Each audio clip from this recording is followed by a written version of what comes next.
take it away. Thank you. It was March 2013 when I received one of the happiest letters I've ever read.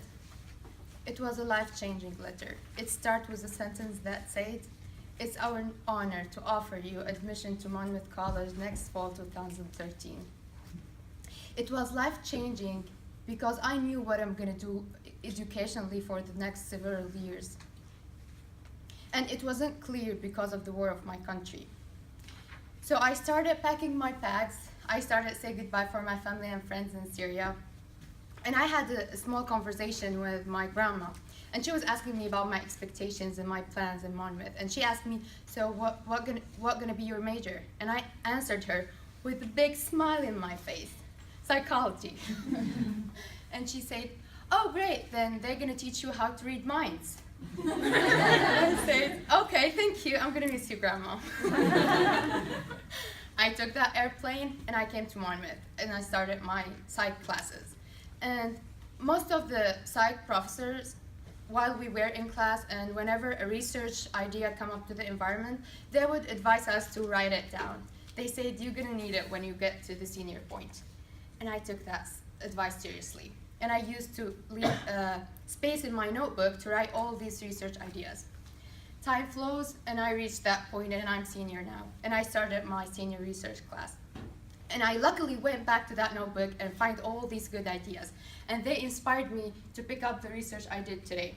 However, I wanted something different, something related to me more, something related to who I am. Thus, I picked up a research idea that is related to Syrians who are going through war today. To those who doesn't know, where is Syria located? Syria is located in Western Asia, between Turkey, Iraq, and Jordan and the Mediterranean. The population of Syria are estimated to be 22 million. The war in Syria started in March 2011. It started as when protesters went into streets peacefully to ask for more freedom and human rights. However, those protesters were faced with violence by the government and were repressed violently. Thus, those protesters used weapons against the governments, and the governments were using weapons against those protesters, and a multi-sided conflict arose. It's happened more than 5 years, and even though many international interventions are taking place, but the war is still there. The impacts of Syrian crisis. Since 2011, more than 500,000 of the 22 million population have died. 4 million have fled outside Syria to Europe and other countries. 6.5 million were relocated inside Syria. Many studies have estimated that more than 40% of Syrian population are in need to a serious and immediate psychological interventions. And only 1% of Syrian refugees actually have access to mental health services. The focus of my research is I wanted to do something that is related to war effects, so I choose depression as one of my variables. I wanted to study what factors that might be related or associated with depression, so I choose purpose in life and religiosity. My biggest motivation to do that research because I found very little research was done on Syrian population since the war began. Depression is a common disorder among war-affected population. Many studies have showed that when major negative life changes happen, more depression rates appear. Purpose in life is the ability to attribute meaning to various life events and to set up life goals. And many research also showed that purpose in life is positively correlated to well-being and psychological health. Religiosity refers to the different aspects of religious dedication, practices, daily activities, and beliefs. Research I read that said optimism actually was proven to reduce depression rates, and optimism was positively associated with religiosity. So that might be one explanation why I choose this variable. My first hypothesis was that purpose in life is negatively correlated with depression. My second hypothesis was that individuals who reported being religious have lower depression than others who reported otherwise. My third one was individuals who reported being religious will have higher purpose in life score than others. I had 840 Syrian participants who lived or have been living in Syria during wartime.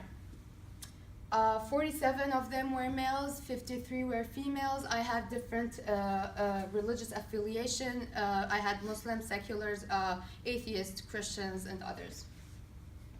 I had a demographic questionnaire where I asked about educational level, gender, age. I had ages from 18 to above 65.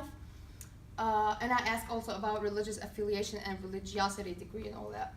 I had purpose in life test that I ran a Cronbach's alpha test on it, and it was 0.91.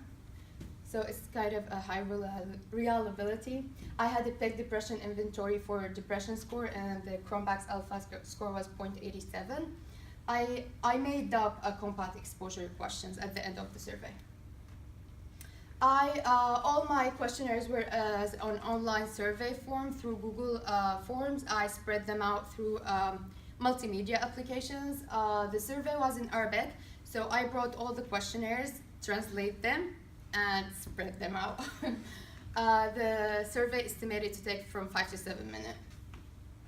My first hypothesis, which was purpose in life is negatively correlated with depression, was supported with a score of negative 0.67 and p-value less than 0.001.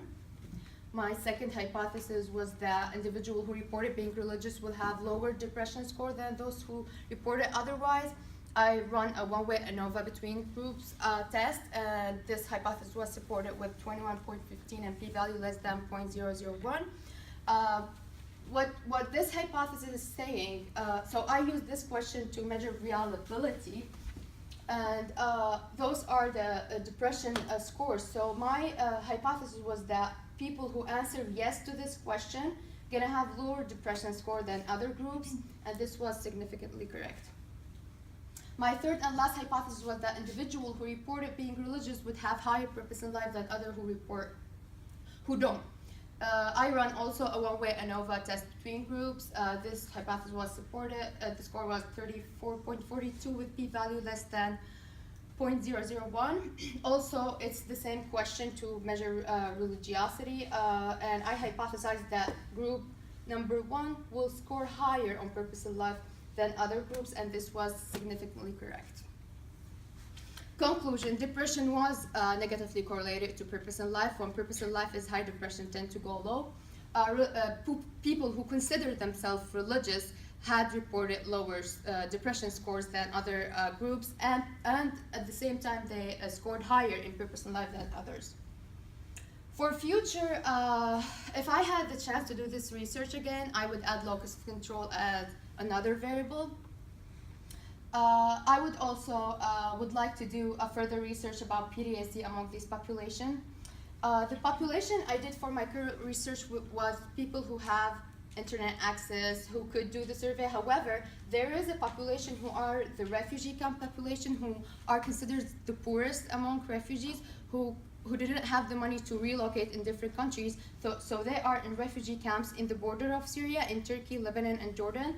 And those are living in the worst living conditions. So I would like to do more research about with this population.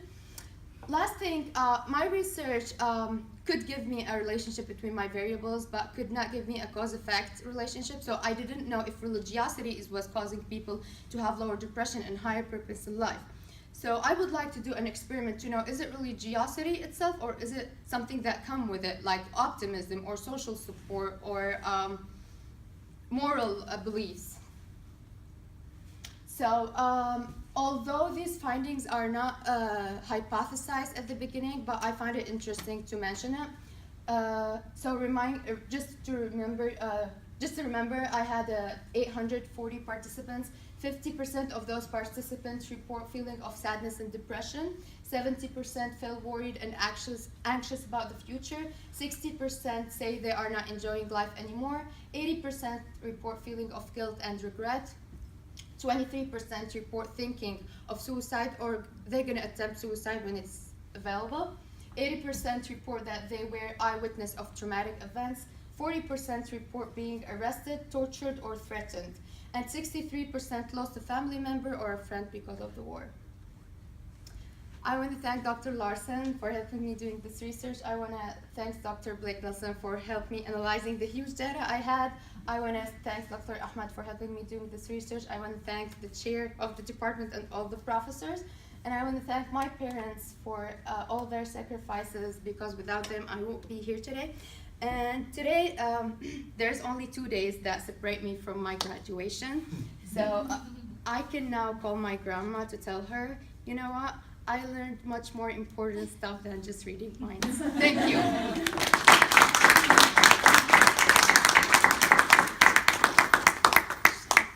I know you had lots of data, and you probably did some more analyses than what you were able to present today in the limited time that you have.